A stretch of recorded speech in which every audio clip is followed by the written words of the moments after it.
This video sponsored by SPO digital marketing. இந்த கம்பெனியில் நம்ம ஒர்க் பண்ணுறது மூலிமா நமக்கு டெய்லியே ஒரு இன்கம் வருது. நம்ம வீட்டில் இருந்துட்டு வெளியில் வேலைக்கு போக முடியாதவங்க இந்த கம்பெனியில் நம்ம ஒர்க் பண்ணுறது மூலிமா நமக்கு ஒரு இன்கம் வருது. இதில் ஜாயின் பண்ணிக்கோங்க.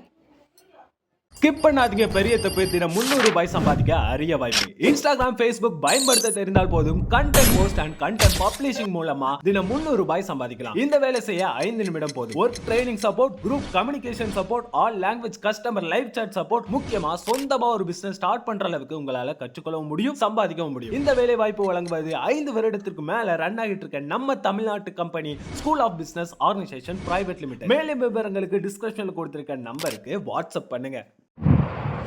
இன்றைக்கி நம்ம இந்த முருங்கைக்கீரை சாப்பிட்றதுனால நம்ம உடம்புக்கு எவ்வளவு நல்லது, எப்படி நோயை குணப்படுத்துறது, எந்த பிரச்சனைக்கு தீர்வு அப்படிங்கிறத பற்றி நம்ம பார்க்க போகிறோம்.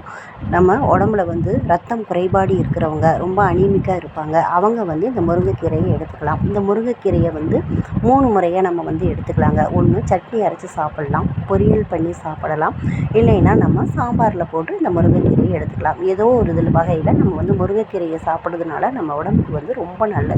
இதில் அயன் சத்தும் புரோட்டீனும் விட்டமின்கள் அதிகமாக இருக்கிறதுனால இந்த முருங்கைக்கீரை நம்ம உடம்புக்கு ரொம்ப நல்லது. குளிர்ச்சியும் தரக்கூடியது.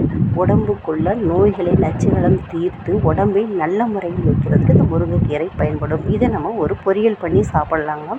அதுக்கு முன்னாடி நம்ம இதில் குச்சி கோழி எதுவும் இல்லாமல் இதை சுத்தம் பண்ணி க்ளீனாக எடுத்து வச்சுட்டு அதுக்கு பிறகு நம்ம பொரியல் பண்ணி சாப்பிட்லாங்க. இந்த பொரியல் பண்ணி நம்ம சாப்பிட்றதுக்கு இதுக்கு நம்ம ஒரு வாணல் எடுத்து அதில் கடுகு, சீரகம் நல்லா பொரிய விட்டு பொரிஞ்சதுக்கு பிறகு நம்ம சின்ன வெங்காயம் கொஞ்சம் நிறையாவே யூஸ் பண்ணணும். சின்ன வெங்காயம் நிறையா போடுறதுனால ரொம்ப நல்லது உடம்புக்கு. அதனால் சின்ன வெங்காயமும் வரமிளகாயும் போட்டு நம்ம வதக்கி இந்த கீரையும் போடணும். நம்ம இந்த பொரியல் பண்ணி சாப்பிடும்போது எண்ணெய் கொஞ்சம் அதிகமாக விடணும்.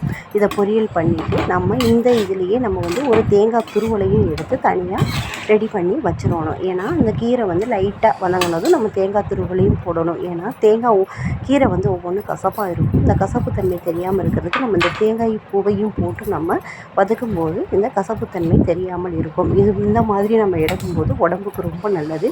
இது உங்களுக்கு பிடிச்சிருந்துச்சுன்னா லைக் பண்ணுங்கள், ஷேர் பண்ணுங்கள், கமெண்ட் பண்ணுங்கள். இது ரொம்ப பயனுள்ளதாக இருக்கும் அப்படின்னு நினைக்கிறேன். விருப்பம் இருக்கிறவங்க இதை செஞ்சு பாருங்கள். கண்டிப்பாக ரத்த சோகை தீரும். ரொம்ப நல்லாயிருக்கும்.